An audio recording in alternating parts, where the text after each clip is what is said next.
Shalom bagi kita semua. Kita pada malam ini akan membahas Alkitab bersama. Dan nanti di akhir sesi kita ada diskusi dan tanya jawab seperti biasa setiap malam. Ya, dan narasumber kita pastinya dari Alkitab saja, ya. Dan dipastikan, mohon maaf sebentar, kita juga ada di YouTube nanti supaya bahan diskusi perbincangan kita malam ini juga menjadi berkat bagi banyak orang, ya. Baiklah, kita akan belajar tentang Markus 14, ya, yang saya beri judul pelajaran dari penangkapan Kristus. Nah, bagi kita yang baru bergabung malam ini, ya, minggu lalu kita bahas tentang menghadapi akhir zaman, ya.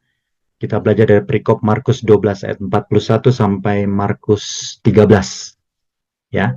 Dan sekilas saja, minggu lalu kita bahas bahwa di akhir zaman ini kita akan berhadapan dengan yang namanya sifat cinta uang, ya, ketamakan, dan itu adalah bagian dari kedagingan.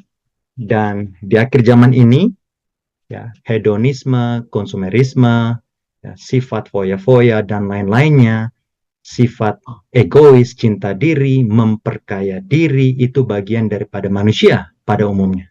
Tapi anak-anak Tuhan diajar untuk melayani Tuhan dan sesama melalui uang yang mereka punya. Ya, jadi kita harus berbagi kepada orang-orang miskin, kita harus berbagi juga dalam pekerjaan Tuhan, ya, bayar perpuluhan, kan itu adalah hak Tuhan, dan juga persembahan, dan jangan lupakan juga dengan berbagi kepada sesama, ya. Lalu kita belajar tentang pentingnya Roh Kudus, bahwa di akhir zaman ini kita akan dimeteraikan dengan Roh Kudus, dan Roh Kudus itu yang akan memampukan kita untuk berbuat baik, karena tanpa Roh Kudus kita tidak bisa berbuat baik, Bapak Ibu Saudara-saudara sekalian. Dan Roh Kudus juga yang akan menginsafkan kita, membuat kita bertobat dari dosa-dosa kita, dan mengingatkan kita akan perkataan Kristus, ya, di dalam Alkitab. Dan juga Roh Kudus juga yang memberanikan kita. Mungkin orang-orang yang, ya, seperti saya sudah sering katakan, bahwa tidak harus kita mengambil jurusan teologi atau mengambil kependetaan untuk menjadi seorang yang bisa berbicara tentang firman Tuhan. Karena dengan Roh Kudus, orang yang bahkan tidak mengecap bangku pendidikan kelas tinggi sekalipun bisa berkata-kata sesuai dengan firman Tuhan. Itulah pentingnya Roh Kudus, ya. Dan Tuhan Yesus juga berbicara tentang pembinasa keji, Markus 13 ayat 14 sampai 18 yang kita sudah bahas minggu lalu. Dan di dalam perjanjian lama cuma ada satu perikop yang membahas tentang pembinasa keji itu, yaitu di Daniel 9, dan juga masa kesesakan yang kita bisa bahas juga di Daniel 7, Daniel 8, ya, tentang bagaimana antikristus itu akan menganiaya anak-anak Tuhan, menganiaya orang-orang milik yang maha tinggi. Dan history repeats, ya. Sejarah akan berulang dari zaman dahulu. Ya, kita sudah lihat bagaimana Kain membunuh Habel yang melakukan firman Tuhan. Dan sepanjang zaman orang-orang jahat akan membenci anak-anak Tuhan dan akan siap membunuh, membasmi mereka. Dan nanti di akhir zaman juga ada yang namanya masa kesesakan dan anak-anak Tuhan akan dianiaya. Ya, itu sebabnya kita harus bukan melawan, tapi kita harus melarikan diri, ya. Itulah yang dikatakan di dalam Alkitab. Dan Markus 13 ayat 24 sampai 32 dikatakan kedatangan Yesus Kristus yang kedua kali bertentangan dengan paham yang banyak beredar di mana-mana, atau bahkan ada yang mengatakan bahwa Yesus ada di Siberia, Yesus ada di Meksiko, Yesus ada di Brazil, ada di Tomohon, Manado, dan lain-lain, penampakan-penampakan yang seperti itu. Tapi di dalam Alkitab dikatakan bahwa Yesus Kristus akan datang tanpa menapakkan kakinya lagi di bumi ini, di awan-awan sana, dan kita semua akan datang menghampiri dia bersama-sama dengan orang-orang yang baik yang sudah mati di dalam Kristus, dan mereka akan dibangkitkan dan bersama-sama kita menyongsong Tuhan di angkasa. Itulah pelajaran minggu lalu, ya, sampai Markus 13. Dan saat ini kita akan belajar dari penangkapan Kristus. Markus pasal 14. Nah, sebagai pendahuluan, Bapak Ibu Saudara-saudara sekalian, Markus 14 sampai 16 ini adalah masa penderitaan Kristus, ya. Penderitaan, kematian, dan kebangkitannya. Dan 6 pasal terakhir di kitab Markus terjadi dalam 1 minggu, ya. Markus 14 sampai 16 banyak menceritakan saat hari Kamis dan Jumat menjelang kematiannya, ya. Nah, itulah sebabnya ada film The Passion of Christ, ya. The Passion of Christ. Nah, ini kurang lebih ya saat masa-masa itulah, pada saat Yesus ditangkap dan kemudian sampai akhirnya Yesus dibunuh, ya, di Kalvari atau di kayu salib. Kita akan lihat pelajaran-pelajaran penting. Kita mulai dari Markus 14 ayat 1 sampai 11. Nah, di situ dikatakan, ini ada gambarnya, ada seorang wanita yang mengurapi Yesus. Ya, di dalam kitab Yohanes 12 ayat 3, kitab Injil lainnya, dikatakan bahwa wanita itu bernama Maria, ya, saudara Lazarus. Ya. Nah, di situ tidak ada alasan spesifik mengapa Maria melakukan hal tersebut atau wanita tersebut mengurapi Tuhan Yesus, tidak ada. Walaupun memang Tuhan Yesus tahu bahwa ya itu sudah seperti pertanda bahwa Tuhan Yesus memang akan mati dan diurapi terlebih dahulu oleh Maria. Ya, tapi orang-orang pada saat itu bingung, tercengang. Ini bagi mereka adalah pemborosan karena minyak itu sebenarnya kalau kita baca dalam Alkitab itu harganya sangat mahal. Seperti setara dengan kurang lebih upah pekerja selama 1 tahun, ya. Ya, kurang lebih ya. Jadi sangat mahal pokoknya. Jadi bagi mereka itu adalah pemborosan. Tapi kemudian Yesus membela dia dan mengatakan bahwa apa yang dilakukannya baik dan tidak terlupakan. Nah, Bapak Ibu Saudara-saudara sekalian, coba kita tempatkan posisi kita bila mana kita ada di tempat tersebut. Apakah kita akan mengikuti perkataan daripada Tuhan Yesus bahwasanya yang dilakukan itu adalah baik, atau kita akan sama seperti Yudas dan yang lain mengatakan bahwa itu adalah pemborosan, tidak perlu dilakukan. Ya, kita bisa berbagi kepada orang-orang miskin. Contoh seperti apa yang mereka katakan. Nah, pelajaran apa yang kita bisa lihat? Kita bisa ambil di sini adalah apa yang terlihat dan terdengar baik tidak selalu berarti baik. Kenapa? Karena Tuhan tahu motif setiap orang. Banyak orang ya membuat berbagai alasan untuk melakukan sesuatu, misalnya dengan berbagai alasan untuk membenarkan apa yang dikatakannya. Tetapi Tuhan membaca hati setiap orang. Dan Tuhan tahu di dalam lubuk hati sanubari kita apa yang sebenarnya kita inginkan.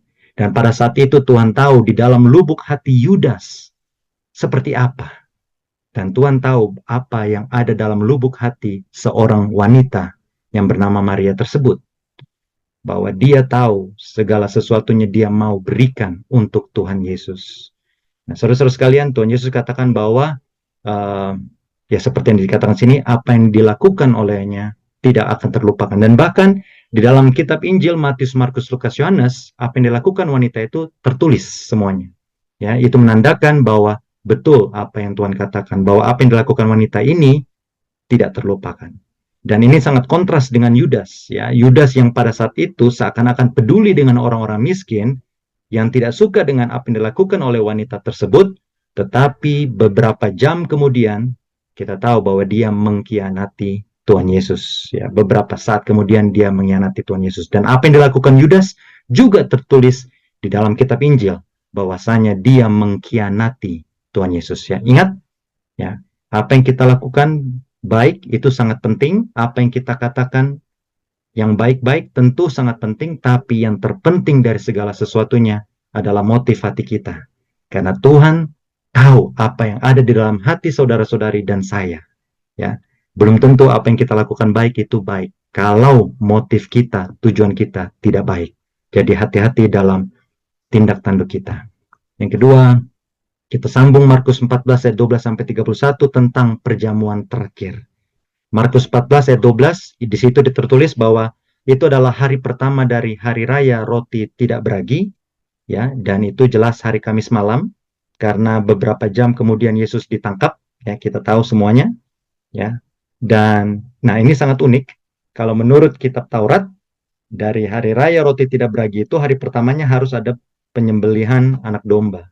Tetapi anak domba itu sendiri di dalam perjamuan terakhir ini tidak disoroti, ya, tidak disorot, ya, atau mungkin tidak tertulis tapi tidak terlalu disorot. Tetapi yang disorot di situ adalah tentang Yesus Kristus yang adalah domba Paskah sebenarnya. Ya, Yesus katakan pada saat dia memecahkan roti, inilah tubuhku. Pada saat dia membagikan anggur, inilah darahku. Ya, jadi itu jelas ya. Jadi kalau Bapak Ibu Saudara sekalian pelajari dalam Alkitab bahwa sesungguhnya dari zaman Perjanjian Lama selalu ada darah.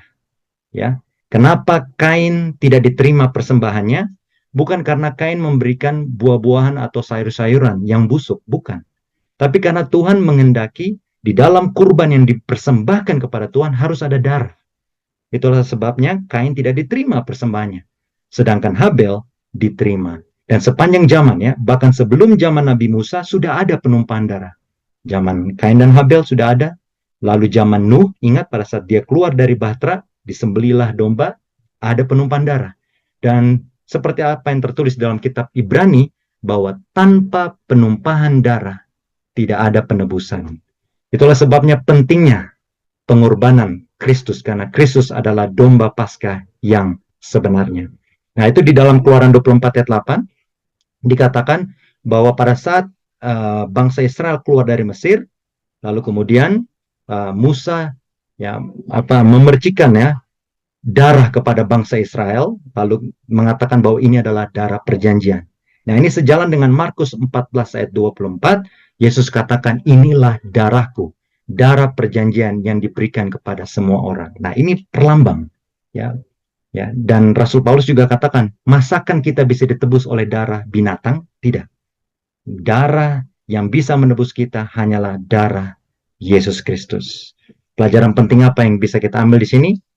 Paskah adalah mengenai darah perjanjian. Saat ini Paskah realitanya dipenuhi dengan kelinci-kelinci Paskah, telur-telur Paskah, hiasan sana-sini. Tetapi di dalam Alkitab dari zaman dahulu, perjanjian lama sampai perjanjian baru, kita tahu bahwa Paskah adalah mengenai darah perjanjian. Dan darah perjanjian itu bukanlah darah domba semata, tetapi darah Tuhan Yesus Kristus. Itulah sebabnya sejak Yesus Kristus mati di kayu salib, kita semua tidak lagi harus potong kurban domba. Kenapa? Karena domba sesungguhnya sudah mati di kayu salib. Inilah poin dari perjamuan terakhir. Lalu kemudian di perjamuan terakhir itu, Markus 14 ayat 12 sampai 31, Tuhan Yesus juga memberitakan atau mengatakan nubuatan-nubuatan. Luar biasa ya. Markus 14 ayat 27, Tuhan Yesus mengutip Zakaria 13 ayat 7. Tuhan Yesus katakan bahwa murid-muridnya, engkau semua akan meninggalkan aku. Dan ini tergenapi. Ya, bahwasanya pada saat Yesus ditangkap, nanti kita semua harusnya tahu ya, bagi semua kita yang hadir di sini, bila mana kita seorang Kristen, kita tahu bahwa pada saat Yesus ditangkap di Getsemani, semua murid-muridnya lari meninggalkan dia. Walaupun sebenarnya tidak semua. Ada Yohanes yang mengikuti dia dan bahkan Petrus yang mengikuti dari jauh. Ya, tapi orang Islam banyak mengutip satu ayat yang mengatakan bahwa semua muridnya meninggalkan Kristus, seakan-akan tidak ada saksi mata. Jadi kitab Injil itu tidak dapat dipercaya. Tapi itu kita akan bahas di lain waktu. Markus 14 ayat 28 juga nubuatan bahwa Tuhan Yesus akan mendahului mereka ke Galilea. Dan itu tergenapi pada saat Tuhan Yesus bangkit, malaikat berkata bahwa dia sudah mendahului kamu, dia sudah ke Galilea. Markus 14 ayat 29 sampai 31, nubuatan bahwa Petrus akan menyangkal dia. Kita lihat di sebelah kanan ya, ini adalah ilustrasi bilang pada saat Petrus mengatakan bahwa walaupun mereka semua akan meninggalkan engkau, aku tidak akan meninggalkan engkau. Bahkan di perikop lain dikatakan, aku akan siap menyerahkan nyawaku untukmu. Kurang lebih seperti itu. Ya. Pelajaran apa yang penting kita bisa dapat? 1 Korintus 10 ayat 12. Berjaga-jagalah dan berdoalah. Jangan andalkan diri kita sendiri. Pada saat kita berpikir kita sedang teguh berdiri, disitulah kita bisa jatuh. Bapak Ibu saudara-saudara sekalian, ada banyak pengalaman-pengalaman yang saya dengarkan, bahkan dari seorang hamba Tuhan yang mengatakan bahwa ya kita boleh menginjil kemana saja ya, di mana saja, bahkan sampai ke diskotik sekalipun, silahkan kita pergi untuk menginjil. Dan saya sudah melihat dari ada beberapa gereja yang sudah menyikapi hal itu, dan ada tokoh gereja yang akhirnya mendisiplin penginjil seperti itu ya, yang mendisiplin penginjil seperti itu, karena itu sama seperti mendatangkan diri kepada pencobaan. Sedangkan Tuhan sudah berfirman bahwa jauhkanlah kami dari pencobaan. Tetapi kita berpikir kita sudah kuat, kita sudah baca Alkitab setiap hari, kita sudah berdoa, ayo kita pergi ke tempat diskotik atau tempat prostitusi, kita injili mereka. Tidak sedikit pendeta-pendeta yang berpikir mereka kuat, mereka berhadapan dengan lawan jenis, konsultasi, lalu kemudian dengan percaya diri tidak akan jatuh dalam pencobaan, tetapi pada akhirnya terjerumus ke dalam perzinahan. Jadi Bapak Ibu Saudara-saudara sekalian, pelajaran penting bagi kita. Kalau seorang hamba Tuhan saja bisa jatuh, ya pendeta bisa jatuh ke dalam perzinahan.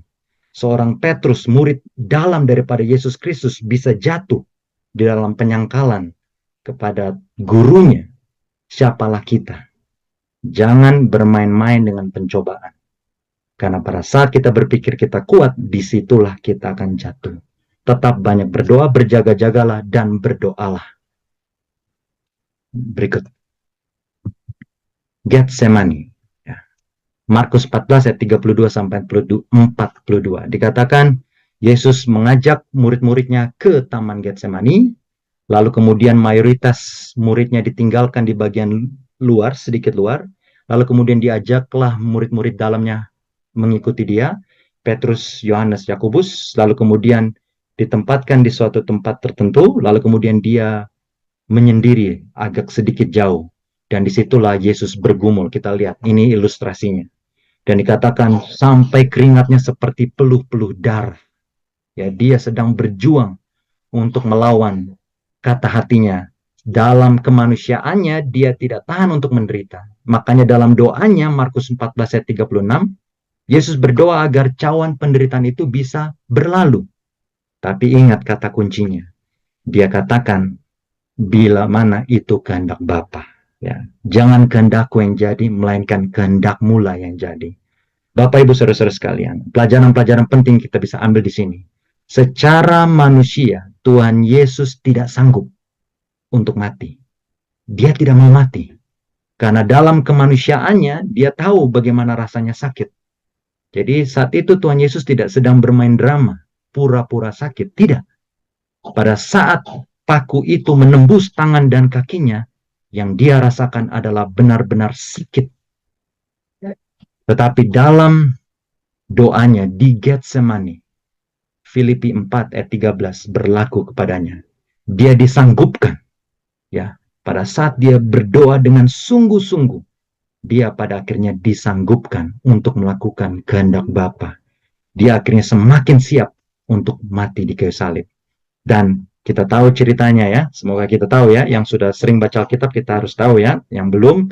Nah, Tuhan Yesus mengajak 3 orang tadi, lalu Tuhan Yesus tinggalkan sejenak, Tuhan Yesus bilang sama mereka, ya, berjaga-jagalah dan berdoalah bersamaku. Jadi Bapak Ibu Saudara-saudara sekalian, pelajaran penting, kita sering menghafal Filipi 4 ayat 13, tapi kita lupakan Filipi 4 ayat 14. Filipi 4 ayat 14 dikatakan bahwa adalah baik bila mana kita juga bisa saling menguatkan. Ya, sebentar ya. Filipi 4 ayat 14, saya baca ya. Namun baik juga perbuatanmu, bahwa kamu telah mengambil bagian dalam kesusahanku. Jadi itulah sebabnya Tuhan Yesus mau supaya dia dikuatkan oleh murid-muridnya yang lain, terutama 3 muridnya itu. Tapi sayangnya para murid tidak melakukannya. Setiap dia selesai berdoa, satu sesi dia kembali melihat murid-muridnya, murid-muridnya tertidur. Ya, murid-muridnya tertidur. Lalu kemudian dia berdoa lagi, dia bangunkan sebentar, ayo berjaga-jagalah bersamaku. Dia pergi kemudian, dia berdoa lagi, dia kembali lagi, dia lihat murid-muridnya tertidur lagi. 3 kali hal yang sama terjadi. Ya, para murid tidak melakukannya, tidak menguatkannya. Tetapi puji Tuhan, ya, dengan doanya yang sungguh-sungguh kepada Bapa di sorga, dia disanggupkan. Sehingga pada akhirnya setelah dia selesai berdoa, Yesus akhirnya siap menghadapi apapun yang ada di depannya, tetapi para murid tidak siap. Pelajaran apa yang penting? Kita harus banyak-banyak berdoa. Terlebih di akhir zaman ini ya, banyak-banyak berdoa. Karena doa itu adalah seperti nafas hidup kita. Ya, tanpa bernafas kita mati secara fisik, dan tanpa doa kita juga mati secara rohani. Lalu pelajaran berikut, Tuhan tetap pegang kendali. Markus 14 ayat 43 sampai 52. Nah, ini gambar ilustrasinya kita sudah lihat ya, bahwa Yudas mencium Yesus. Pengkhianatan adalah hal yang dianggap rendah oleh banyak orang. Bahkan di antara para penjahat sekalipun ya, pengkhianat itu dianggap sangat rendah ya. Ya, di antara para penjahat sekalipun. Dan itu terbukti Matius 27 ayat 3 sampai 7 pada saat Yudas mengembalikan uang pengkhianatan itu, ya imam besar, ya imam-imam kepala juga merasa bahwa uang ini adalah uang haram karena uang pengkhianatan, karena untuk menjual Tuhan Yesus. Ya. Tapi yang dilakukan Yudas lebih keji dari seorang pengkhianat biasa. Kenapa? Karena setelah dia berkhianat, on the spot, pada saat di tempat kejadian, dia tetap menyembunyikan pengkhianatannya itu. Dengan cara apa? Dia mencium Tuhan Yesus dan dia katakan kepada ya semua pengawal-pengawal bait Allah pada saat itu yang ikut sama dia, siapa yang kucium, itulah Yesus, tangkap dia. Jadi tapi dia berpura-pura, ya di baliknya itu semua, dia pura-pura, dia mencium dengan ciuman sahabat, dengan ciuman yang luar biasa, seakan-akan dia sangat dekat dengan Tuhan Yesus, padahal itu adalah pengkhianatan. Markus 14 ayat 48 sampai 50 dikatakan, Yesus menghardik apa yang mereka lakukan, tetapi memaklumi semuanya karena untuk memenuhi nubuatan kitab suci. Tuhan Yesus katakan, apakah aku seorang penyamun sampai kau membawa pentungan dan lain-lain, engkau membawa banyak orang untuk menangkap aku? Padahal setiap hari engkau melihat aku di bait suci dan lain-lain ya. Kenapa engkau datang di malam hari dengan banyak orang seperti ini? Yesus menghardik mereka semua. Tapi kemudian Yesus tutup dengan apa? Semuanya ini harus terjadi untuk memenuhi nubuatan kitab suci. Pelajaran apa yang kita bisa ambil Bapak Ibu Saudara-saudara sekalian? Walaupun nampaknya kejahatan berkuasa di dunia ini, Tuhan tetap memegang kendali. Dan semua rencananya yang terbaik untuk kita. Dan itu tetap akan terjadi. Itulah sebabnya, ya, kalau Tuhan berkehendak sesuatu, walaupun banyak manusia yang mau menggagalkannya, itu tetap akan terjadi. Sebaliknya, bila mana Tuhan tidak menghendaki sesuatu untuk terjadi, walaupun ditopang oleh banyak orang, ya, untuk membuat sesuatu itu terjadi, tapi itu tetap tidak akan terjadi. Kenapa? Karena Tuhan yang memegang kendali. Jadi kita lihat di layar ini ya, seakan-akan mereka ini yang pemenangnya. Mereka ini siap untuk menghukum mati Tuhan Yesus. Seakan-akan mereka menang. Demikian juga di dunia ini, seakan-akan banyak orang-orang baik yang apa? Yang dianiaya. Ya, seakan-akan kejahatan itu menang di dunia ini. Tetapi sesungguhnya Tuhan tetap pegang kendali. Dan rencananya itu tetap akan terjadi.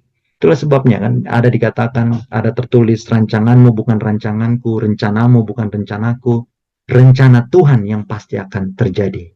Nah, tetapi masalahnya banyak dari antara kita yang tidak tahu apa rencana Tuhan. Itulah sebabnya pentingnya bagi kita untuk banyak berdoa, mendekatkan diri kepada Tuhan, dan ingat, apapun yang kita bisa dapati di dunia ini, kita pengkhotbah katakan, lakukan dengan segenap hati, segenap tenaga. Karena di dunia orang mati tidak ada engkau bisa lakukan hal-hal itu kembali. Jadi apapun yang kita bisa lakukan, kalau saudara-saudari dan saya mau sukses misalnya dalam pekerjaan, lakukan dengan segenap hati. Lakukan dengan sekuat tenaga. Karena anak-anak Tuhan tidak diajar untuk menjadi seorang pemalas. Lakukan dengan segenap hati. Tapi kalau itu tidak terjadi, ya, tidak usah disesali. Ya, kenapa? Karena itu bukan rencana Tuhan. Ya, nah itu yang harus kita ingat ya. Jadi Kalau ada sesuatu yang bisa kita lakukan, tetapi kita tidak lakukan, dan hal yang buruk terjadi, konsekuensi karena kita tidak lakukan, kita bisa sesali. Tapi bila mana kita melakukan sesuatu, kita sudah lakukan dengan segenap hati, segenap tenaga, dengan rajin, dengan dedikasi tinggi, tetapi itu tidak terjadi, ya ingat, berarti itu bukan rencana Tuhan. Tidak perlu disesali, ya. Kembali kepada topik kita. Walaupun nampaknya kejahatan berkuasa, tapi ingat, segala sesuatu ada masanya, ya. Kalau orang jahat itu tidak dapat pembalasan di dunia ini, maka di akhirat nanti dia akan mendapatkan balasannya. Ingat, segala sesuatu akan diadili oleh Tuhan kita. Seperti apa yang dikatakan dalam kitab Pengkhotbah, ya. Tidak ada dusta pada mulutnya. Nah, ini Markus 14 ayat 53 sampai 72. Ya, Markus 14 ayat 53 sampai 59. Nah, ini dia nih. Skenario pengadilan di dunia. Kita lihat di situ ya. Dipanggillah saksi-saksi palsu, ya, dibuatlah skenario untuk memojokkan Tuhan kita Yesus Kristus. Dan semuanya saling bertentangan satu dengan yang lain, ya. Itu membuktikan bahwa ya, pengadilan di dunia ini banyak yang korup, banyak yang tidak baik, ya, banyak, ya. Tapi saya percaya Tuhan tetap memegang kendali sehingga ada saja orang-orang yang baik di dalam pengadilan di dunia ini. Tapi mayoritas seperti ditulis dalam Alkitab, adakah keadilan di dunia ini? Tidak ada. Keadilan sesungguhnya hanya ada di hadapan Tuhan kita Yesus Kristus yang akan datang nanti mengadili semua orang. Matius 26 ayat 63, imam besar menempatkan Yesus di bawah sumpah di hadapan Tuhan. Kalau kita hubungkan dengan perikop Matius 26 ayat 63, demi Allah yang hidup, katakanlah kepada kami, apakah engkau Mesias anak Allah yang hidup? Dan di situ Tuhan Yesus mengakui, ya, as you said, kalau bahasa Inggrisnya, seperti yang engkau katakan. Dan bahkan Tuhan Yesus juga mengutip Daniel 7 ayat 13 dan 14. Ya, Tuhan Yesus mengutip tentang anak manusia. Tuhan Yesus mengutip bahwa sesungguhnya dialah Mesias itu. Dan ingat, sementara Kristus mengutarakan kebenaran. 1 Petrus 2 ayat 22, di dalam mulut Kristus tidak ada dusta. Ingat, tidak ada dusta. Tetapi sebaliknya, ironisnya, Petrus, murid Tuhan Yesus, mengutarakan kebohongan. Ya, dan bahkan sampai mengutuk dan bersumpah serapah. Kalau bahasa sekarang, sumpah, saya nggak kenal dia. Itu bahasa sekarang. Ya. Tapi pada saat dia menyangkal Tuhan Yesus yang terakhir kalinya, ketiga kalinya, ayam berkokok dan matanya berhadapan dengan mata Tuhan Yesus dan menangislah dia terseduh-seduh. Ingat Bapak Ibu Saudara-saudara sekalian, pelajaran yang sangat penting bagi kita semuanya. Jangan terbiasa untuk berbohong. Ya. Ingat, Tuhan Yesus, guru kita, juru selamat kita, Tuhan kita, panutan kita, segala-galanya bagi kita, memberikan contoh yang baik, bahwa selalu mengatakan hal-hal yang jujur. Karena sesungguhnya bila mana kita mengatakan dusta, itu adalah bahasa daripada iblis. Jadi Bapak Ibu Saudara-saudara sekalian, kita semua termasuk saya, pada saat kita berdusta, kita sedang berkata-kata dengan bahasa iblis. Tetapi bila mana kita merasa bahwa kita adalah anak-anak Tuhan, anak-anak terang, jangan pernah berbohong. Bohong sekecil apapun. Ingat, dunia menawarkan ada namanya white lies, ya, dosa putih, ya, kebohongan yang ya bisa dimengerti. Jangan, ya.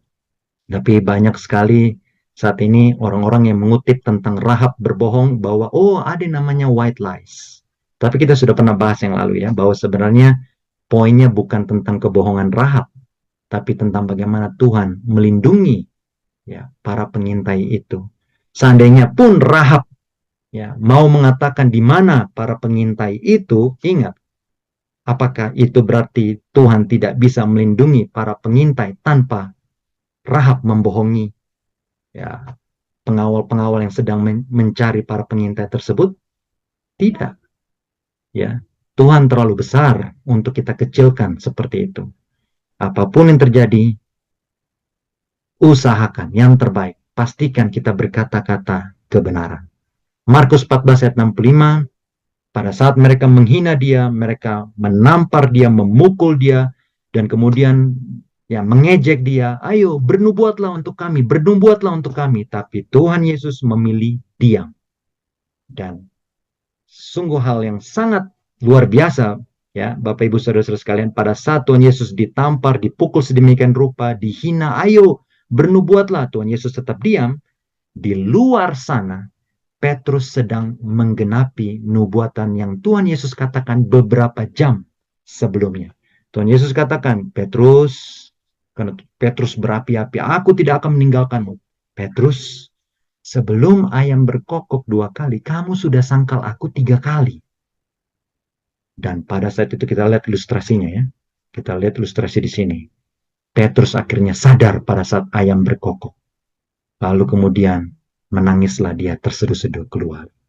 Bapak Ibu Saudara-saudara sekalian, kita sudah lihat pelajaran-pelajaran penting ya hari ini. Pelajaran-pelajaran penting di mana kita harus banyak merendahkan hati kita, motif kita harus jaga, jangan sampai motif kita tidak bagus. Walaupun kita berkata-kata seperti layaknya atau seperti hal yang baik, ingat Tuhan bisa baca motif kita, ya. Seperti Yudas, seakan-akan baik tapi motifnya jahat. Ingat perjamuan terakhir, hargai kematian Tuhan Yesus, mari kita hidup untuk Tuhan Yesus yang sudah mati bagi kita semua. Ya, jangan mengandalkan diri sendiri, jangan sombong. Ya, sombong yang paling tidak ada obatnya itu Bapak Ibu Saudara sekalian adalah sombong rohani. Berpikir bahwa kita ini sudah benar. Nah, ini sangat tidak baik ya. Itu adalah dosa yang tidak berpengharapan. Dan ingat, kita harus saling menguatkan. Itulah sebabnya ada fellowship ini ya. Kita saling menguatkan, saling mendoakan satu dengan yang lain. Dan terutama hubungan kita secara pribadi dengan Tuhan. Supaya kita disanggupkan untuk melakukan segala perkara. Tuhan pegang kendali, walaupun kejahatan nampaknya berkuasa, tapi Tuhan tetap pegang kendali. Jangan berkata omong kosong, jangan berkata bohong, tapi teruslah berkata-kata dengan benar. Karena kebenaran itu adalah bukti bahwa kita adalah anak-anak terang. Jangan sampai kita berkata dusta. Baiklah Bapak Ibu Saudara-saudara sekalian, demikianlah pelajaran kita pada malam ini. Beberapa pelajaran penting ya dari penangkapan Kristus di Getsemani. Bila mana ada tambahan atau ada pertanyaan, silakan ya Bapak Ibu Saudara-saudara sekalian. Saya tulis saja ya, sebenarnya white lie itu seperti apa sih? Ini Saudari Catherine bertanya. Sebenarnya white lie itu seperti apa sih? Nah, silakan. White lie atau kebohongan yang dibenarkan lah. Bahasanya mungkin seperti itu ya. White lie itu seperti apa dan bagaimana kira-kira menanggapi white lie itu? Ada? Silakan.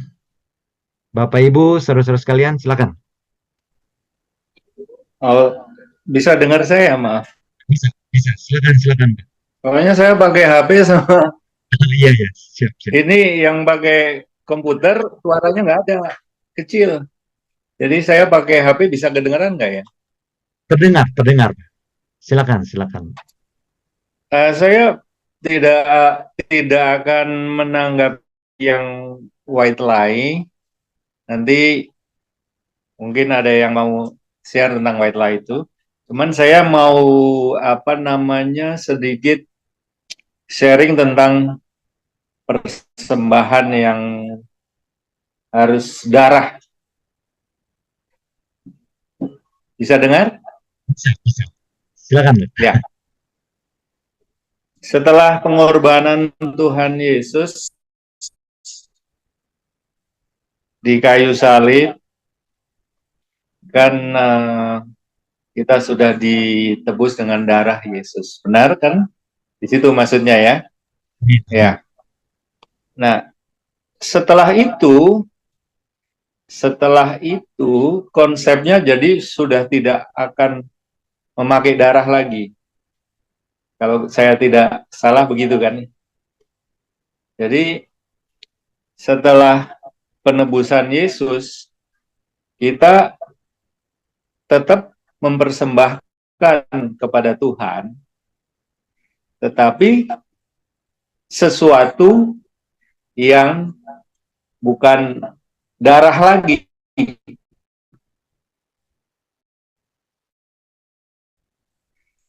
Artinya bukan, tapi Tuhan maunya persembahan yang hidup. Bisa kita lihat di Roma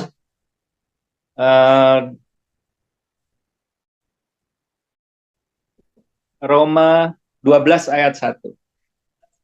Jadi nanti bisa dibaca di tempat masing-masing. Jadi yang saya tangkap di sini bahwa Tuhan mau tubuh kita yang hidup. Berarti kalau hidup itu dinamis, tidak stagnan, otomatis nggak akan berbuat dosa putih lah, dan sebagainya. Nah, yang kedua harus kudus. Kalau kita nggak kudus, percuma juga hidup. Tuhan nggak berkenan akan persembahan kita. Nah, nanti kita juga bisa eksplor lagi seperti apa itu kudus di hadapan Tuhan. Banyak sekali ayat-ayatnya, termasuk hal-hal yang yang mencemarkan tubuh kita, hidup kita, dan segala macamnya, sehingga tidak berkenan di hadapan Tuhan. Nah, yang kata tidak berkenan ini yang harus kita pahami. Seperti apa yang tidak berkenan? Jangan kita nanti menganggap diri kita sudah hidup, rajin baca Alkitab, rajin ibadah, rajin ikut pelayanan, rajin doa, rajin puji-pujian. Ternyata anggapan kita sudah kudus. Nah, kalau tidak berkenan kan juga percuma, karena di sini saya lihat ini harus ada satu kesatuan, hidup, kudus, dan berkenan. Nah, ini kan yang bisa mengerti ini berkenan atau tidak itu kan Tuhan, bukan diri kita. Nah, ini yang menjadi pertanyaan kita masing-masing, diri kita masing, apakah saya sudah berkenan di hadapan Tuhan? Kalau saya belum berkenan di hadapan Tuhan, berarti saya belum bisa mempersembahkan sesuatu yang menyenangkan hati Tuhan. Bahkan di situ kita belum berkenan di hadapan Tuhan, ya kita percuma ibadah. Jadi ibadah kita yang seperti apa? Nah, ini saya hanya share saja bahwa kita masih dekat dengan Tuhan supaya kita tahu bahwa ini berkenan atau tidak.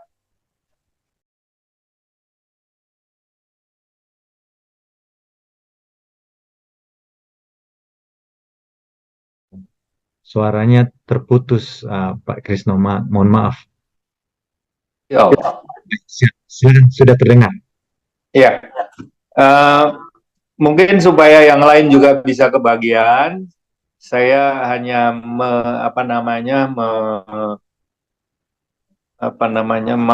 introduction lah, istilahnya introduction, bahwa persembahan kita harus tubuh yang hidup, tubuh yang kudus, dan kehidupan kita harus berkenan kepada Tuhan.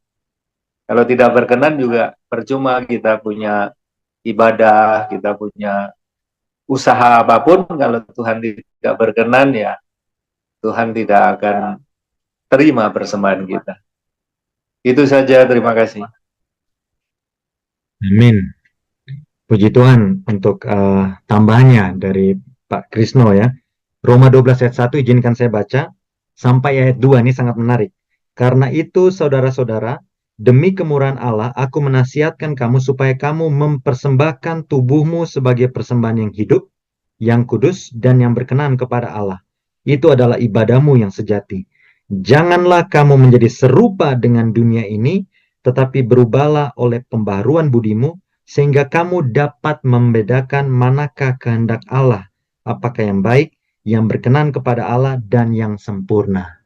Luar biasa masukan daripada Pak Krisno. Ya, jadi bukan berarti kita tidak mempersembahkan kurban lagi, maka kita tidak mempersembahkan apa-apa.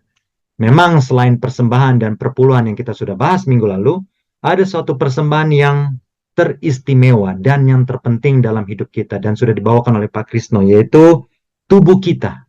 Dan tubuh kita harus persembahan yang kudus.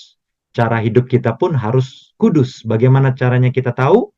Ya kita harus mendekatkan diri kepada Tuhan, baca firman setiap hari sehingga dengan dorongan Roh Kudus kita tahu mana yang benar, mana yang tidak benar, dan kita lakukan hanya yang benar itu. Puji Tuhan untuk masukannya Pak Krisno. Silakan yang lain. Tes suara, apakah suara saya kedengaran? Dengar ya, Saudara Alexander. Silakan, silakan. Suaranya kedengaran? Oke. Terdengar. Oke, terima kasih untuk kesempatan yang diberikan. Salam kenal buat semua Bapak Ibu sekalian. Em, eh, saya sedikit mau berbagi atas tadi yang disampaikan oleh Pak Krisno untuk melanjutkan tadi tentang persembahan apa hidup kita ya, persembahan yang hidup gitu ya katanya ya. Saya setuju sekali dengan itu bahwa kita harus mempersembahkan kehidupan kita sebagai persembahan yang hidup. Namun mungkin sedikit apa ya, sedikit bukan koreksi tapi penjelasan yang bisa saya sampaikan. Kalau dibandingkan tadi ketika kita bicara persembahan yang hidup itu kita bandingkan dengan darah yang tercurah, tertumpah. Kan tadi pembahasannya kalau tidak salah itu ya, di bagian depan, ketika penyaliban Yesus, Yesus mati disalib, ada darah yang tertumpah. Bukan berarti karena kita sekarang sudah tidak potong kurban lagi, kita tidak pakai darah lagi. Karena pada prinsipnya dalam Alkitab yang saya ketahui, keselamatan itu hanyalah oleh, kan Ibrani 9 ayat 22 tadi ya, tanpa penumpahan darah tidak ada pengampunan. Artinya, sampai kapanpun kita harus tetap pakai darah, walaupun kita tidak pakai binatang lagi. Tapi darah siapa yang kita pakai? Itulah darah Yesus yang lewat iman. Nah, artinya, apa yang disampaikan oleh Paulus dalam Roma 12, persembahan hidup kita yang tidak mati, tapi persembahannya hidup, itu tidak akan pernah bisa menggantikan darah Kristus yang harus kita pakai untuk keselamatan kita. Sederhananya ilustrasinya di dalam bangsa Israel ada banyak jenis persembahan.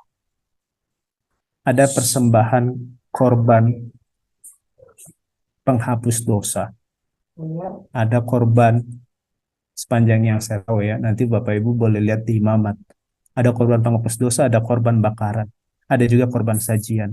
Dan itu punya kriteria masing-masing. Sepanjang yang saya tahu, yang sifatnya penghapus dosa, sifatnya korban bakaran, harus ada darah yang tertumpah, karena itulah aturan lain, prinsip yang disampaikan oleh Alkitab, bahwa kalau orang melanggar, dia harus mati. Jadi bagaimana supaya orang itu tidak mati? Tetap harus ada mati, tetapi bukan dia, boleh ada pengganti. Prinsipnya begitu. Itu sebabnya yang Paulus katakan di Roma 12, dengan kehidupan kita yang dikuduskan, kehidupan kita yang baik ini, itu bukan menjadi pengganti bagi saya untuk keselamatan saya. Tidak akan pernah bisa. Karena keselamatan kita hanyalah lewat dari darah Kristus. Tapi ada korban sajian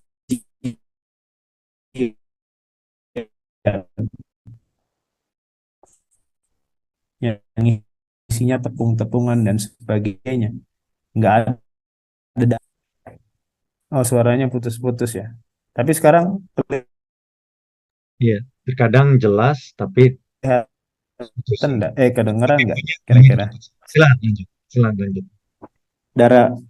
Darah Kristus itu tidak hanya untuk menghapus dosa, tapi dari Kristus itu juga mampu untuk merubah tabiat buruk orang. Nah, jadi itu juga dipakai. Karena memang hal yang sangat disayangkan dalam kekristenan secara khusus, saya nggak tahu dengan agama lain, tapi dalam kekristenan secara khusus, Kristen hanya memakai darah Yesus itu hanya sampai untuk menghapus dosa saja. Padahal darah ini khasiatnya lebih ampuh lagi. Dia bisa merubah orang dari yang tabiatnya buruk ke yang baik. Kenapa kita tidak pakai itu?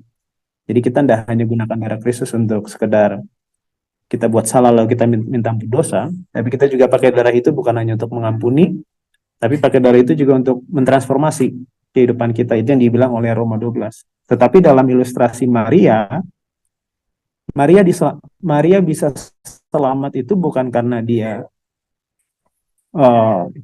karena dia gunakan 1 tahun upah kerja lalu dia buang dalam bentuk botol parfum sehingga satu ruangan wangi begitu. Bukan karena itu keselamatannya dia. Keselamatannya dia karena kepercayaan pada Yesus, dan itu adalah wujud syukurnya dengan mau memberikan segalanya. Dan yang disampaikan oleh Paulus dalam Roma 12 sebagai sebuah kehidupan persembahan yang hidup, yang berkenan, yang kudus, itu adalah ibadah yang sejati. Itu adalah bukan persembahan kita kepada Tuhan untuk keselamatan kita, tapi itu adalah wujud syukur kita karena kita telah menerima keselamatan yang besar, anugerah yang besar. Sedikit tambahan, dan tadinya apa yang dikatakan di Roma 12 sangat benar. Karena kita cemar, kita penuh dosa. Tetapi kalau kita yang Yesus katakan dalam Yohanes 18, Yohanes pasal 8, if you abide in me, kalau kamu di dalam aku, kamu continue in me dan sebagainya, Yesus bilang. Nah, kalau kita di dalam Kristus, apapun yang Allah pikirkan tentang Kristus, itu juga yang akan dia pikirkan tentang kita. Jadi kalau dia berkenan kepada Kristus dan kita ada di dalam Kristus, otomatis kata perkenanan itu bisa diterima. Tes, ya, suara saya terdengar. Sepertinya sinyal di sini bermasalah. Ya, Nah, terdengar. Boleh saya bicara 30 detik? silakan. Iya, terima kasih kan. Saya senang sekali. Saya sangat terberkati dengan apa yang Pak Alexander sampaikan. Saya hanya ingin menggarisbawahi bahwa yang saya bicarakan di sini bukan penebusan, tetapi persembahan. Jadi mungkin konteksnya berbeda. Kalau penebusan di kayu salib dengan darah Yesus, dengan persembahan hidup kita yang Tuhan kehendaki. Itu saja, terima kasih. Terima kasih Pak, terima kasih Saudara Alexander. Jadi kalau saya hubungkan bahwa memang kita orang-orang Kristen harus tahu ya, karena kenyataannya tidak semua orang tahu. Kita harus tahu bahwa tidak ada dari antara kita yang layak masuk surga. Ya, kita semua adalah pendosa. Ya, hanya darah Kristus yang bisa menebus dosa kita. Itu sudah harga mati istilahnya. Ya. Nah, di sisi lain, pada saat Kristus sudah menebus dosa kita, tadi Saudara Alexander sudah katakan, bukan saja untuk penebusan kita, tapi kita juga harus bertobat. Makanya Tuhan Yesus pada saat mengampuni banyak orang, seringkali Tuhan Yesus katakan, pergi dan jangan berbuat dosa lagi. Dan itulah yang dikatakan oleh Pak Krisno dalam Roma 12 ayat 1, bukti ucapan syukur kita kepada Tuhan itu melalui buah-buah kita, yaitu kita ini akan hidup kudus. Jadi jangan sampai kita sudah ditebus oleh darah Kristus, tapi kita tetap hidup dalam kegelapan. Nah, ini yang salah. Makanya darah Kristus memerdekakan kita bukan di dalam dosa, tapi memerdekakan kita dari dosa. Jadi pada saat kita ditebus, Rasul Paulus katakan, kita sudah hidup di dalam hidup yang baru. Yaitu makanya Roma 12 ayat 1, dan juga ada beberapa kutipan lainnya, bahwa kita sudah menjadi hamba Kristus. Kita bukan lagi anak-anak gelap, karena kita sudah ditebus dari kegelapan dan sudah masuk di dalam terang. Itulah pentingnya kita saling mengisi satu dengan yang lain. Tadi Saudara Alexander, terima kasih insight-nya, bagus sekali. Pak Krisno juga luar biasa sekali, ya, mengingatkan kita supaya kita hidup kudus. Bagaimana hidup kudus? Hidup kudus itu artinya diasingkan. Makanya dalam perjanjian lama banyak sekali Tuhan katakan, karena aku kudus, maka engkau pun harus kudus. Makanya cara makan bangsa Israel berbeda dengan bangsa-bangsa lain. Perbaktian bangsa Israel berbeda dengan bangsa-bangsa yang lain. segala sesuatunya berbeda. Makanya Roma 12 ayat 1 yang dikutip oleh Pak Krisno, dan di ayat 2-nya dikatakan jangan serupa dengan dunia. Karena kita anak-anak terang, kita harus hidup sesuai dengan firman Tuhan. Makanya firman Tuhan inilah yang memerdekakan kita. Roma 8 ayat 32. Jadi dengan hidup kudus, itulah buah-buah roh kita, sehingga kita memiliki karakter yang sama dengan Kristus. Tapi pada dasarnya, kita bukan berbuat baik untuk masuk surga, bukan, itu kaum legalis namanya. Tapi kita berbuat baik karena itulah buah-buah ucapan syukur kita, buah-buah roh kita, menunjukkan bahwa kita sudah diselamatkan. Ya, tapi yang menyelamatkan kita hanya darah Kristus semata. Terima kasih Pak Krisno, Saudara Alexander, masukannya luar biasa, saling mengisi kita semua ya. Ada lagi mungkin tambahan yang lain? Baik, thank you Pastor. Jadi saya ini menanggapi saja, mohon maaf saya off cam karena backgroundnya di sini agak kacau. Siap. Jadi saya sangat setuju dan berterima kasih dengan masukan-masukan yang sudah disampaikan tadi oleh Pak Krisno, juga oleh Brother Alexander. Dan saya mau menanggapi yang Saudari Flo ya, dosa putih ya, white sin. Ya, kalau buat saya mungkin ini tidak ada dasar alkitabiahnya, tapi saya hanya berpikir secara logik, yang mana white sin ini bisa jadi adalah dosa yang tidak merugikan. Karena kalau kita di 10 hukum itu dusta di sana itu konteksnya adalah merugikan, karena Tuhan katakan jangan mengucapkan saksi dusta tentang sesamamu. Ini dalam hal ini ada yang dirugikan. Orang yang kita ucapkan saksi dusta tentang dia, kita menjadi saksi dusta terhadap orang tersebut yang dirugikan. Tapi kalau seperti yang case-nya Rahab, itu saya rasa di situ tidak ada yang dirugikan, malah diuntungkan dalam hal ini si dua pengintai tersebut. Tapi sin is still sin ya, cuman ini saya secara logik saya aja, tidak ada dasar alkitabiahnya. Itu komen saya untuk Saudari Flo. Dan saya mau merespon tadi ada beberapa tanggapan mengenai bagaimana Maria dia memberikan minyak wangi yang seharga upah setahun. Saya rasa saya rasa jika saya compare dengan diri saya, Maria ini adalah seorang berdosa di mana di pasal 9 di sana ketika Yesus yang mengambil kuburan, daripadanya Yesus pernah mengusir 7 setan. Dan di case waktu ketika Maria ini dijebak oleh orang-orang Farisi saat itu, ketika dia berzina, kedapatan berzina, dan dia sudah divonis mati, ketika mereka membawa kepada Yesus, mereka bilang kepada Yesus, "Guru, kami dapati ini perempuan ini berzina. Menurut hukum Musa dia harus dilempari dengan batu sampai mati." Dan Yesus katakan, "Barang siapa di antara kalian yang tidak berdosa, silakan lempar dia duluan." Itu kata-kata vonis kematian itu buat si Maria ini. Dan kalau ada satu orang pun yang merasa tidak berdosa di situ, pasti dia udah dirajam. Tapi itulah luar biasanya Tuhan kita. Dia mulai membungkuk dan dia menulis dosa-dosa orang yang ada di situ, mulai dari yang paling tua. Sehingga mereka tidak ada satupun yang berani untuk merajam Maria. Tapi itu kalau saya menempatkan diri saya di posisi Maria, saya rasa upah 1 tahun itu pun kurang untuk saya kasih kepada Yesus. Bahkan Maria saking berterima kasihnya, bila perlu dia seumur hidup dia mau mengabdikan kehidupannya untuk Yesus, karena rasa terima kasihnya. Yesus pernah mengusir 7 setan dari dia, Yesus pernah menyelamatkan dia dari vonis kematian orang-orang Farisi pada saat itu. Jadi itu komen saya. Kalau seandainya saya ada di posisi Maria, saya rasa justru kurang. Tapi memang tadi yang seperti Brother Reinhardt sudah sampaikan dan teman-teman yang lain, bahwa itu sebenarnya hanya dalih dari siapa yang pencuri ini, si Yudas, di mana dia ingin uang itu sebenarnya dia suka curi kan, dia sebagai bendahara dari mereka dan dia suka mencuri sebenarnya.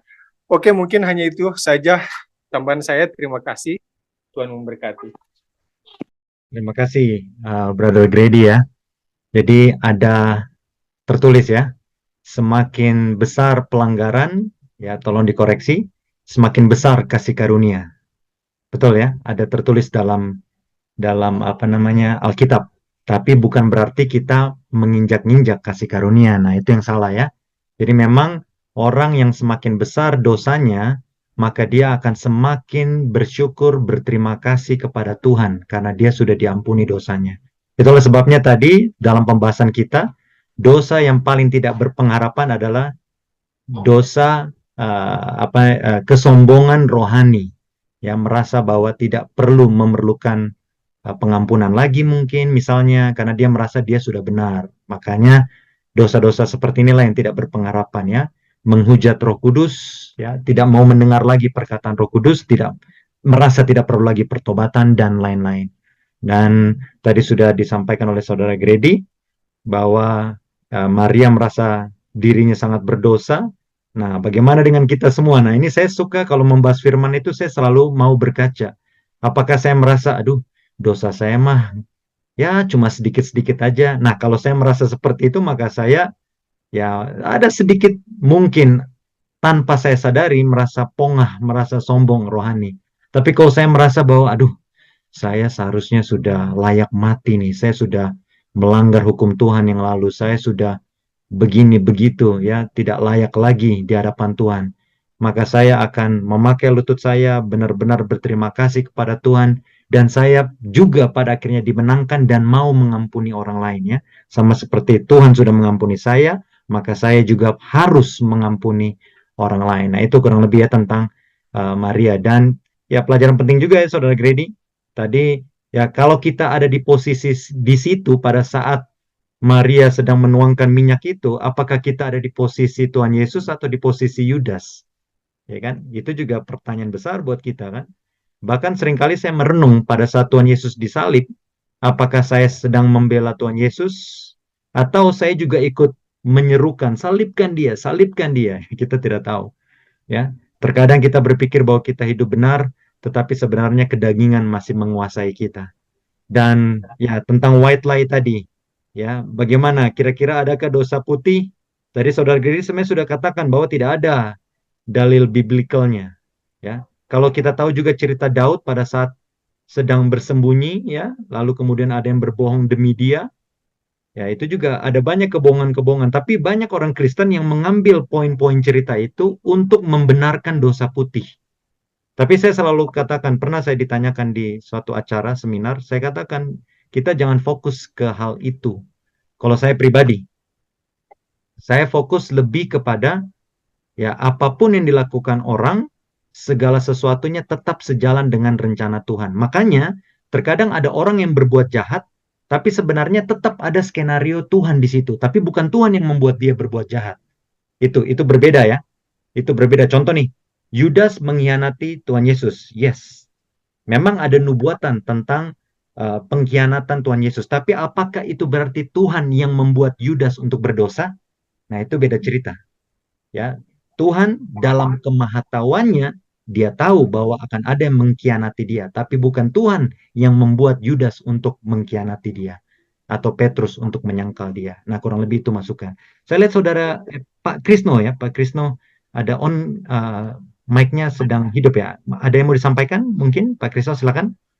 Ya, saya mau menanggapi Pak Grady ya.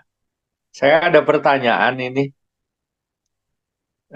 terkait dengan dosa putih tadi itu kalau nggak salah bidan-bidan yang saat itu saat kelahiran Musa juga dia berbohong sama Firaun kalau nggak salah ya. Jadi sehingga Musa itu terselamatkan saat itu. Itu yang pertama. Terus yang kedua yang tadi Pak Ren katakan, yang membuat hati Firaun jahat itu juga seizin Tuhan supaya ada kemuliaan Tuhan dinyatakan waktu bangsa Israel keluar dari tanah Mesir. Itu saja yang saya mau pertanyakan. Terima kasih.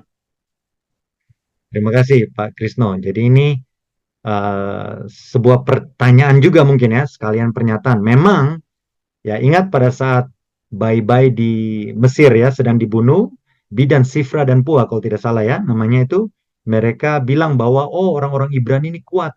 Sebelum kami ya istilahnya mereka berbohong lah ya. Mereka berbohong. Nah, bagaimana menanggapi itu? Atau tadi tentang siapa? Oh, Firaun dikeraskan hatinya. Nah, ini luar biasa nih. Saya pernah berdiskusi dengan Calvinis ya, yang mengatakan bahwa memang dari sananya Tuhan sudah menciptakan orang-orang tertentu untuk masuk surga dan orang-orang tertentu lainnya untuk masuk neraka. Nah, itu pesan Calvinis. Ya, jadi mereka mengutip tentang Firaun dikeraskan hatinya.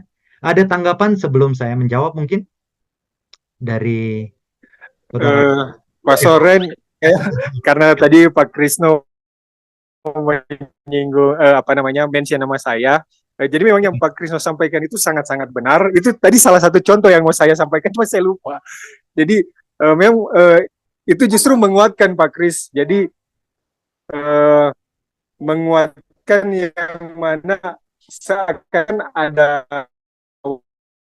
jadi eh, di mana si Fred dan Pua ini menyelamatkan bayi-bayi laki-laki orang Israel, dan justru sesudah itu mereka berdua dapat reward dari Tuhan kalau kita baca ceritanya kan, di mana tadinya mereka mandul, tiba-tiba mereka jadi bisa punya anak.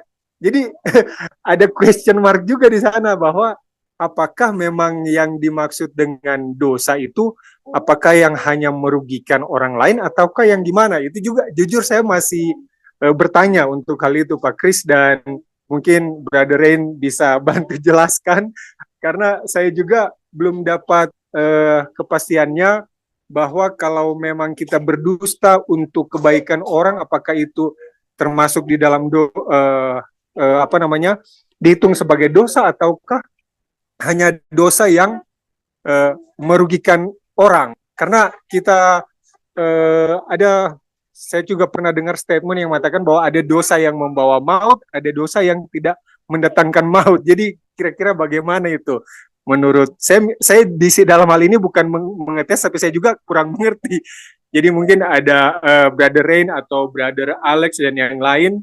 Mungkin demikian Pak Kris, saya menanggapi, saya menguatkan apa yang Pak Kris sampaikan. Terima kasih. Terima kasih Saudara Grady dan Pak Krisno ya. Nah ini boleh yang lain silakan. Ada yang mau menanggapi kira-kira bagaimana dengan white lie, white sin ya. Saudari Kat tadi sudah sudah memulai pertanyaan ini sebenarnya ya, baru diteruskan oleh Pak Krisno, Saudara Grady. Saudara Alexander mau menanggapi silakan. Bagaimana dengan white sin atau white lie ini? Kira-kira ada? Saya ikut bingung aja. Karena mau nambahkan, bukan nambahkan ya, selain tadi yang disampaikan Pak Krisno soal bidan, saya teringat satu cerita lagi waktu di mungkin raja-raja kali ya, waktu Daud mau dikudeta Absalom. Jadi Daud punya orang-orang loyalnya dia, dan ada yang jadi setiap Absalom mau bikin pergerakan apa, ada orang yang ngintai dan kasih tahu gitu. Jadi satu ketika dua orang itu kelihatan sama anak kecil. Absalom sudah pegang in charge di Yerusalem gitu. Dan akhirnya dilapor sama tentaranya ngejar dan ke sebuah rumah, dan rumah itu bilang, "Oh, pergi." Ya sama kayak Rahab, kurang lebih kayak gitu. "Oh, pergi." Jadi itu juga ada. Saya lagi coba-coba nyari catatan saya punya notes. Dulu kayaknya sempat eh, saya research tentang kasus ini, cuma saya nggak nemu. Jadi saya juga lupa, ini udah lama. Tetapi gambaran yang saya ingat adalah konsepnya itu ada yang namanya apa ya? Ada hal yang lebih besar, bigger apa ya? Ada hal yang lebih besar daripada daripada daripada kebohongan itu sendiri, sehingga quote unquote itu dipermit, quote unquote itu dipermit atau diizinkan diperbolehkan untuk dilakukan untuk sesuatu yang greater, yang lebih besar, lebih lebih penting, lebih apa untuk sesuatu. Tapi tadi di chat saya lihat ada yang si Kak Kathleen ya, bilang tentang Abraham, dia teringat Abraham. Nah, untuk kasus Abraham itu saya kira itu bukan white lie, dia itu beda. Kalau itu memang dia takut, dia memang cari selamat sendiri.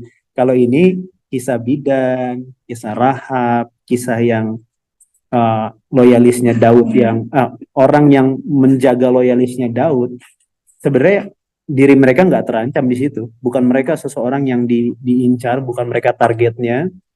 Jadi mereka justru ini ya, justru kalau mereka jujur, uh, uh, mereka akan lebih safe. Beda kalau sama kasus Abraham. Ketika mereka orang-orang seperti Rahab, Bidan gitu, kalau mereka jujur, literalis bicara apa adanya, justru di situ mereka harusnya kalau mau cari selamat begitulah caranya safe.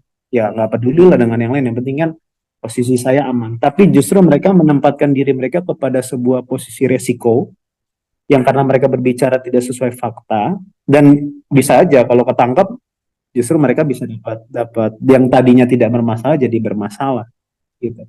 Jadi saya juga nggak bisa bicara panjang, dan saya juga lupa, belum belum nemu catatan note saya di mana untuk itu. Tapi yang saya ingat ada sebuah prinsip kayak konsep bahwa yang dilakukan oleh orang-orang itu adalah sesuatu hal yang untuk the greater things, hal-hal yang lebih besar, karena itu bukan untuk kepentingan mereka, tapi untuk tadi the bigger things yang ada, dibandingkan hanya sekedar apa yang mereka sampaikan itu aja, bicara tentang fakta yang terjadi di tempat mereka. Ya, itu yang saya beda kasus dengan Abraham yang memang dia pinter-pinternya dia aja, dia tahu bahwa Sarah itu juga adalah adiknya, karena itu adalah anak dari pamannya. Jadi sebenarnya ya sepupu kan, adik sepupu kan begitu. Jadi ya dia bicara setengah benar begitu. Tapi untuk yang lain kasusnya sepertinya saya rasa beda, nggak bisa di apple to apple begitu. Ya itu aja, Pak Renhat, nggak tahu juga ya. Siap-siap, Brother Alex. Ya, ini menarik ya. Memang kalau kita bahas firman Tuhan itu luar biasa. Ya, jadi memang Bapak Ibu Saudara-saudara sekalian, kalau ditanya tentang dosa putih, ya siapalah saya, siapalah kita semua ya yang bisa menerangkan bahwa ini salah, ini benar. Kita harus pakai firman Tuhan ya. Memang di firman Tuhan itu dibilang jelas, jangan bersaksi dusta. Titik. Ya kan, jangan bersaksi dusta tentang sesamamu, jangan bohong. Ya, jadi kalau saya pribadi sih, seandainya Rahab, ya jujurlah, iya tadi ada pengintai ada di situ seandainya ceritanya. Tapi Tuhan menggariskan bahwa pengintai ini harus hidup. Pertanyaan saya, apakah Tuhan tetap sanggup melindungi mereka atau tidak? Ya, apakah Rahab harus berbohong dulu baru pengintai ini hidup? Atau ya, artinya kehidupan pengintai ini tidak bergantung sama Rahab. Nah, itu yang saya percaya. Bahwa tanpa Rahab pun Tuhan tetap bisa menjalankan rencananya. Tapi adalah seorang yang namanya Rahab. Dan Rahab dengan kepolosan hati nuraninya dan lain-lainnya, ya menyelamatkan orang tersebut. Dan ada banyak contoh ya, di zaman Nazi ada pendeta yang sembunyikan orang-orang Yahudi, ada banyaklah contoh-contoh mereka sembunyikan. Tapi saya tidak condemn mereka. Ya, itulah pentingnya Roh Kudus untuk mengarahkan kita bagaimana harus bertindak. Ya, karena konsepnya mereka memang mau menyelamatkan orang-orang dari kematian. Nah uniknya jangan sampai kita orang-orang Kristen fokusnya bukan ke yang tadi Saudara Alexander bilang, ke greater purpose, ke maksud tujuan Tuhan yang mulia, bukan fokus ke dalam bagaimana Tuhan menyelamatkan pengintai itu, tapi kebanyakan orang Kristen fokusnya kepada apa? Bagaimana Rahab berbohong. Nah, ini yang saya mencoba untuk kita semua mengalihkan perhatian kita bukan ke bohongnya Rahab, tapi ke bagaimana Tuhan melindungi para pengintai. Karena kalau kita fokus kepada bohongnya Rahab, Bapak Ibu saudara-saudara sekalian, ada bahaya yang mengincar kita. Contoh, pada saat saya tahu bahwa saudara dekat saya, mungkin abang saya, mungkin orang tua saya, adik saya, melakukan sesuatu yang jahat di mata Tuhan. Let's say yang paling jahat lah.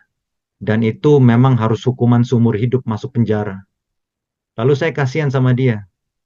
Saya tidak memperhitungkan korbannya, tapi saya selamatkan dia. Pada saat polisi bertanya sama saya selamatkan dia. Saya bersaksi dusta untuk menyelamatkan saudara saya dari mungkin hukuman seumur hidup atau hukuman mati contohnya.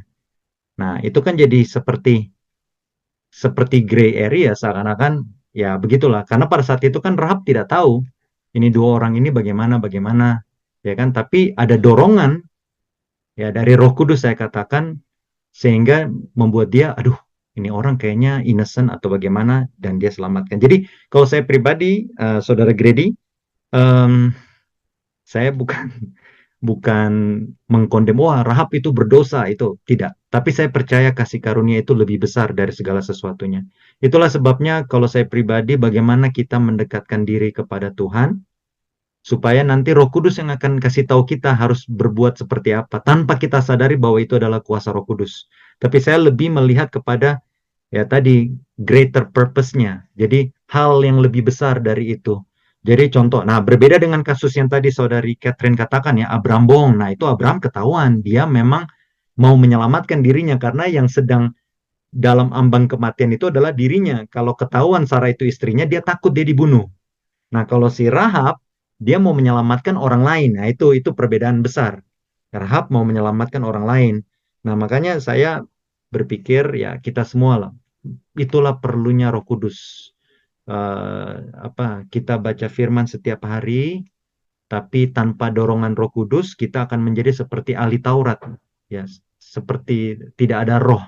Jadi artinya kita baca, jadi Tuhan itu maha adil, tapi jangan lupakan Tuhan itu juga maha kasih. Jadi tentang siapa yang begini begitu ya, saya tidak bisa memformulasikan, oh ini dosa putih, dosa itu, karena bagi saya pribadi sebenarnya tidak ada dosa putih bagi saya pribadi. Tapi bagaimana itu bisa terjadi ya, itu nanti mungkin kita bisa tanya langsung sama guru kita di surga, Tuhan Yesus ya. Tapi kalau saya pribadi ya itu saja. Saya tidak mau membesarkan apa yang dilakukan Rahab ya, tapi saya lebih kepada tujuan mulia besarnya itu, yaitu bagaimana Tuhan jaga si pengintai itu melalui orang yang notabene adalah orang kafir, yaitu Rahab yang bukan anak Tuhan sebenarnya, tapi ya Tuhan pakai, dan akhirnya Rahab pun menjadi anak Tuhan, bahkan menjadi ya sepuhnya Tuhan Yesus ya secara manusia ya, Rahab itu kan ya, dari garisnya Rahab lah itu ada Tuhan Yesus secara manusia. Jadi ya, semoga itu bisa menjawab ya Saudara Grady, Pak Krisno. Jadi karena kalau tidak, kita membesarkan apa yang dilakukan oleh Rahab, yang kebohongan-kebohongan atau itu, kita besarkan, kita nantinya akan berspekulasi menurut apa yang kita pikirkan. Sedangkan dalam Alkitab, Yeremia mengatakan bahwa jangan percaya sama perkataan hati kita, karena kata hati kita itu sebenarnya busuk, tidak ada obatnya. Jadi lebih baik kita berpaut sama firman, tapi yang paling penting Roh Kudus. Jadi Roh Kudus yang akan mengatur tutur kata, tingkah laku, perbuatan kita semuanya. Ya, jadi contoh nih ada orang yang kayak kita posisi Rahab, orang mau dibunuh. Ya mungkin kita respon spontanitas, aduh kita selamatkan daripada dia dibunuh. Ya kan, spontanitas, kita tidak berpikir-pikir lagi. Nah, itu Roh Kudus yang sudah mengarahkan kita. Tapi jangan dibesarkan tentang kebohongan atau apanya. Takutnya kita akan salah kaprah. Jadi pada saat saudara kita harusnya masuk penjara karena contoh bunuh orang, perkosa orang, lalu kita berbohong, kita mau selamatkan orang itu, contoh ya. Nah, itu kan jadi ya manusia kan sibuk mencari dalil untuk membenarkan dirinya kan. Tapi apapun itu, banyak baca firman saja, kita serahkan sama Tuhan, dan Roh Kudus itu yang akan membuat kita berkata-kata. Kalau saya sih itu, Pak Krisno dan Saudara Grady. Jadi ya, saya bukan siapa-siapa yang bisa menjudge, menghakimi si Rahab, ya. Tapi saya percaya pelanggaran semakin besar, kasih karunia semakin besar. Yang paling penting adalah berpegang kepada firman Tuhan. Kita ada fondasi dan Roh Kudus yang akan menyempurnakan semuanya. Nah itu, nah ini kan jadinya pertanyaan yang Saudari Catherine katakan ini yang saya tadi bilang kan. Nah, bersaksi bohong tentang anak yang lakukan hal itu salah. Ya karena ya kita tidak tahu background story-nya. Apakah Rahab tahu bahwa dua orang ini adalah anak-anak Tuhan, orang Israel? Tapi saya pikir sih tahu ya, karena apa yang terjadi kepada bangsa Israel kan sudah diceritakan kan. Sejak bangsa Israel keluar dari Mesir, ya, si Rahab ini sudah tahu bahwa wah ini bukan perkara biasa orang Israel keluar dari Mesir, pasti tangan Tuhan. Dan Rahab tertarik. Sama seperti kalau kita tahu cerita siapa Ruth. Ruth itu kan juga bukan orang Israel kan, tapi dia ikut siapa namanya Naomi, ya kan? Karena mereka ya seperti Tuhan bilang, ya ini kembali lagi melebar ya. Yohanes 10 kan, Tuhan bilang, domba-dombaku masih banyak di luar sana, domba-dombaku mengenal suaraku. Dan saya pikir Rahab itu juga seperti itu. Dia sudah mendengar kisah keluarnya bangsa Israel, jadi ya seperti itulah kurang lebih. Jadi jangan fokus kepada perbuatan yang itu nanti, karena kita akan sibuk mencari pembenaran diri kita. Nah itulah manusia. Kita akan sibuk mencari pembenaran diri kita. Jadi sebaiknya kita tetap play safe. Play safe artinya tetap berpegang kepada firman, ya, dan ya jangan cuma baca firman jadinya ahli Taurat orang Farisi, harus juga ya dipenuhi dengan Roh Kudus supaya firman itu menjadi hidup dalam diri kita. Tapi ya kembali ya saya bukan bukan seorang Tuhan yang bisa bilang oh ini salah salah salah, itu jauh lah dari saya. Semoga itu bisa menjawab. Nanti akan disempurnakan di surga seperti apa kira-kira. Tapi yang jelas clear ya, yaitu bohong itu dosa. Ah, udah itu dulu titik ya. Nanti selebih-lebihnya Roh Kudus yang akan kasih tahu kepada kita. Oh ini begini begini begini begini. Ya, sampai ya silakan Pak Krisno silakan ya. Ya, ini menarik sekali ini. Saya juga penasaran ini. Artinya begini, mungkin di sini kan bapak-bapak ini sudah lebih ahli tentang Alkitab lah ya, lebih tahu tentang teologi. Jadi pikiran saya itu begini, mudah-mudahan pikiran saya salah ya. Karena di perjanjian lama ini banyak terjadi seperti itu.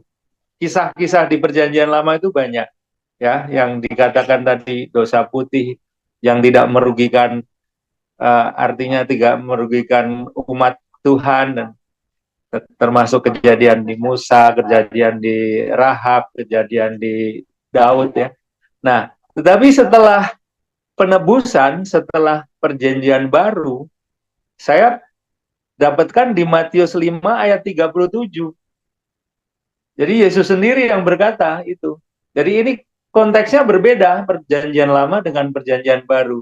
Nah ini yang menjadi pertanyaan saya, apakah setelah Yesus datang menebus dosa manusia, terus Yesus menegaskan, ya sudahlah yang dulu itu memang rencana Tuhan, rencana penyelamatan, sekarang selamatan sudah terjadi, kamu sudah diselamatkan jiwanya, ya sekarang kamu nggak boleh berbohong lagi.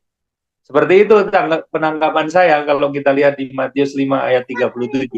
Terima kasih. Terima kasih Pak Krisno. Jadi ya makanya untuk supaya kita ini tidak salah arah, makanya tadi Pak Krisno sudah katakan juga Matius 5 ayat 37 kan, ya, jika tidak, tidak, selebihnya itu dari si jahat. Jadi clear, crystal clear bahasa Inggrisnya, bahwa berbohong itu dosa. Jadi makanya saya katakan bahwa ya jangan sampai kita sudah berencana untuk berbohong. Karena kalau sudah ada pikiran-pikiran membesarkan kebohongan Rahab dan tadi pertolongan kepada Daud dan lain-lain, maka kita akan sibuk untuk mencari namanya dosa putih. Dan sibuk untuk menjustify, membenarkan apa yang kita lakukan yang salah. Nah, saya pribadi, Bapak Ibu Saudara-saudara sekalian, saya tidak mau seperti itu. Saya tidak tahu yang lain, terserah ya. Tapi kalau saya pribadi, saya lebih baik saya tahu bahwa dosa itu, berbohong itu dosa, yang lain-lain itu dosa, ya ada ya 10 hukum, ya di luar 10 hukum, kan arti dosa itu apa sih? Dalam firman Tuhan kan dibilang ada tertulis, dosa ialah pelanggaran hukum Tuhan. Jadi kalau kita melanggar 10 hukum, ya itu dosa. Kalau kita berbohong, ya itu dosa. Itu titik. Itu yang saya tanamkan dalam hati kita. Tapi selebihnya ada kasus-kasus mungkin ya, saya tidak tahu di masa depan ya, terjadi kepada kita. Nah, makanya itulah pentingnya Roh Kudus. Makanya kan Tuhan Yesus bilang, jangan khawatir akan apa yang kamu katakan kepada mereka. Roh Kudus akan mengajarkan kepadamu bagaimana harus berbicara. Jadi ya itu yang saya percaya Saudara Grady. Jadi kita baca Alkitab, baca firman, undang Roh Kudus, biar Roh Kudus yang menaungi kita, Galatia 2:20, Kristus yang hidup dalam diri kita, dan selebihnya kita akan hidup ya sesuai dengan firman dan diatur oleh Tuhan. Jadi jangan sampai kita sibuk untuk mencari pembenaran, udah sibuk untuk mencari dosa putih, istilahnya, oh nggak apa-apalah Tuhan mengerti. Nah, ntar kita akan sibuk mencari apa namanya itu, melanggar dosa untuk mencari excuse-nya, alasannya. Nah, itu yang saya khawatir akan diri saya sendiri. Ya, lebih baik saya tahu itu dosa, saya tetap mau melakukan yang terbaik. Roma 12 ayat 1, persembahkan tubuh kita kepada Kristus. Ayat 2, ya, hidup berbeda dengan dunia, jangan cari alasan untuk berbuat dosa. Dan selebihnya kalau ada kasus-kasus tertentu, biarlah Tuhan yang berperkara. Nah, itu prinsip hidup ya. Jadi memang Roh Kudus yang mengarahkan hidup kita. Terima kasih Pak Krisno ya. Ini Matius 5 ayat 37 ya. Semoga cukup jelas ya Saudari Catherine, Saudara Grady, kita semua ya, supaya kita tahu ya. Terima kasih sudah ada jempol. Jadi supaya kita jangan sibuk untuk mencari pembenaran diri. Nah, ini yang ditakutkan. Saudara Catherine ya, Halo. Ya, akhirnya bisa on mic. Ya, saya cuma mau nambahin aja, daripada kita juga muter sana sini, selain menurut saya selain 10 perintah Allah itu, kita juga bisa lihat sebenarnya kita kembali ke kehidupannya Yesus sendiri. Jadi kita harus kembali selalu lihat ke Yesus Kristus itu sendiri. Apa yang dia lakukan selama hidupnya itu yang lebih baik kita ikutin. Apa yang tidak dia lakukan itu jangan kita lakukan. Karena seingat saya dalam cerita Yesus sendiri kayaknya nggak pernah berbohong, mau white lie, mau dosa yang kecil, apa kebohongan yang kecil itu tidak pernah Yesus lakukan. Jadi menurut saya kalau kita bingung, kita lebih baik kembali lagi melihat jalan hidupnya Yesus kayak gimana, apa yang dia lakukan itu apa saja, dan apa yang dia bilang salah itu kita juga jangan lakukan. Dah gitu aja. Amin, amin. Terima kasih Saudari Catherine ya. Jadi siapa yang mau mengikuti Kristus, ada tertulis, hendaklah dia berjalan sama seperti Kristus berjalan ya. Contoh panutan kita memang Tuhan Yesus. Tuhan Yesus tidak pernah berbohong, tadi kita sudah bahas. Jadi sepatutnya kita pun selalu berpikir seperti itu. Saya tidak mau bohong. Ya, selebihnya biarlah Roh Kudus yang menguasai dan mengatur jalan hidup kita. Ya. Malam ini pelajaran cukup dalam ya. Semoga menjadi berkat bagi kita semua. Ada lagi tambahan pertanyaan sebelum kita tutup dengan doa? Tidak ada? Baiklah, waktu berjalan terus ya. Ya, jadi kita dapat poin-poin yang sangat penting, Bapak Ibu Saudara-saudara sekalian, bahwa Tuhan Yesus sudah mati bagi kita di Golgota. Jangan kita tidak menghargainya, tetapi kita bersyukur oleh karenanya dengan mempersembahkan tubuh kita. Dan ingat untuk selalu melakukan perintah-perintahnya. Yohanes 14 ayat 15 ya. Jika engkau mengasihi aku, engkau akan menuruti segala perintah-perintahku. Jadi jangan ada dari antara kita yang rencana untuk berbuat tanda kutip dosa putih. Karena dosa putih itu tidak ada ya sebenarnya. Saya tidak melihat seperti itu. Jadi jangan fokus kepada hal-hal yang itu, tapi lihat kepada greater purpose-nya. Baiklah, kalau tidak ada lagi pertanyaan atau tambahan, adakah yang mau didoakan?